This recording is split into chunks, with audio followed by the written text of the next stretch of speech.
surga. Kalau saya melakukan hukum Taurat, maka saya akan masuk surga. Hal ini sebenarnya mendasari saya mengapa kalau belajar CD itu penegasan yang utama adalah bagaimana anak-anak itu mengenal Yesus. Ya, karena saya waktu melua belajar CD di kampung, ya situ yang mengajari pun ya 60 tahun ke atas ya.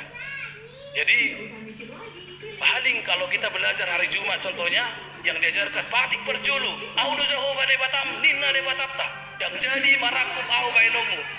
Dia rola patani odo. Ikonu biar rohatta mila de bata sian nasana adong. Saya masih ingat semua itu. Semua memori tentang pengajaran itu masih ingat.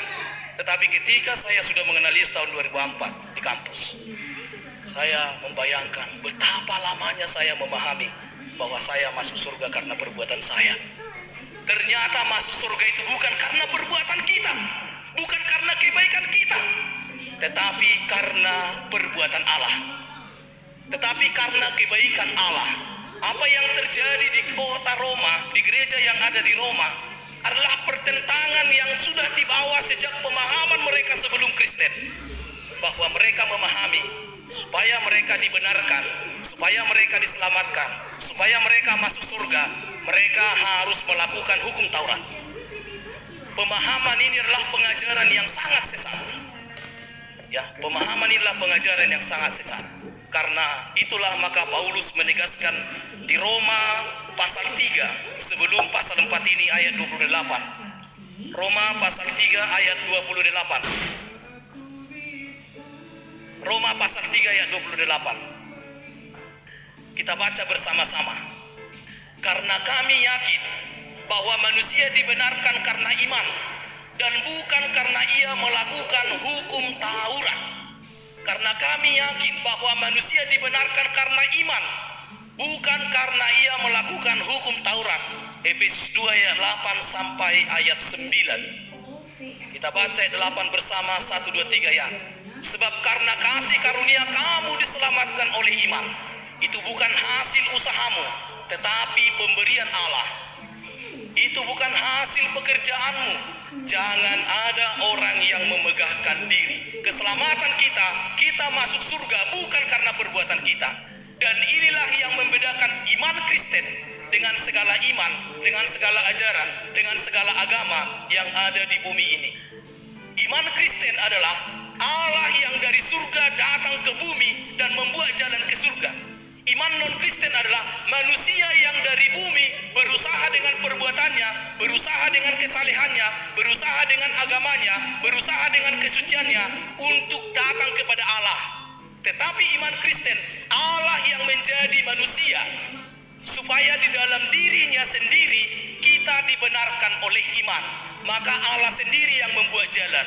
Kalau iman non-Kristen, pemahaman hukum Taurat, pemahaman agama non-Kristen adalah mereka yang berusaha datang kepada Allah dengan perbuatannya, dengan kebaikannya, dengan agamanya, dengan pahalanya, dengan kesalehannya, dengan kesuciannya, dengan usahanya, dengan pekerjaannya, dengan apa yang dia bisa lakukan. Tetapi iman Kristen adalah Allah yang datang dari surga ke bumi dan berkata, "Akulah jalan."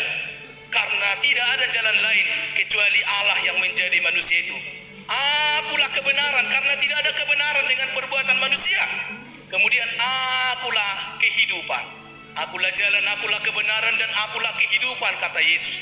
Tidak ada seorang pun yang datang kepada Bapa kalau tidak melalui aku. Ini adalah jelas Bapak Ibu. Supaya kita di sini memahami, kita ini semua datang pada Allah karena mengagumi dan mengagungkan Allah yang sudah memberikan kasih karunia kepada kita. Anugerah. Jadi surga itu adalah anugerah. Surga itu hadiah, hadiah dari Allah, bukan usaha dan upaya. Surga itu hadiah. Surga itu hadiah, hadiah dari Allah, bukan usaha dan upaya. Surga itu hadiah. Bapak Ibu yang dikasih oleh Tuhan, itu yang membuat kita takjub. Itu makanya John Newton pengarang buku nyanyian Amazing Grace. sangat besar anugerahmu Kidung Jemaat 40 itu. Dia takjub. Ya, dia takjub, besar sekali anugerah Allah ini. Nah, tentang iman ini, apa yang berbeda? Ya, saya sering ditanya itu, amangkan ada di Yakobus, iman tanpa perbuatan pada hakikatnya adalah mati. Nah, ini seakan-akan bertentangan. Apakah memang Yakobus berkata bahwa kita masuk surga tidak melalui iman dengan perbuatankah? Sebenarnya bukan. Atau apakah maksud Paulus kalau kita beriman tidak perlu berbuatkah? Sebenarnya bukan. Tetapi apa yang mau dibahas di sini? Kita dibenarkan di hadapan Allah itu karena iman. Kita dibenarkan menjadi orang beriman di hadapan manusia itu karena perbuatan. Itu maksudnya Bapak Ibu. Tidak usah bingung dengan pemahaman itu. Tidak usah bingung dengan banyak argumentasi. Pahami aja ya Pak, saya sampaikan ini. Apa yang dimaksud oleh Paulus di Roma ini dan juga yang dimaksud di Efesus 2 8-9. Kita dibenarkan di hadapan Allah itu karena iman. Kita dibenarkan di hadapan manusia sebagai orang yang beriman itu karena perbuatan. Jadi maksud Paulus di sini, akar dari iman itu adalah, akar dari diselamatkan atau dibenarkan itu adalah iman. Kemudian buah dari iman itu adalah perbuatan. Jadi ini berbicara dalam konteks yang berbeda. Ya. Jadi Paulus berbicara dalam konteks yang berbeda. Paulus sedang berbicara tentang akar di sini. Yakobus sedang berbicara tentang buah. Jadi bukan berarti ketika Yakobus berbicara tentang buah tidak perlu berakar, karena nggak akan mungkin ada buah kalau tidak ada batang dan akar. Tetapi Yakobus sedang menegur orang-orang Kristen yang mengklaim dirinya beriman, tetapi sesungguhnya mereka tidak beriman.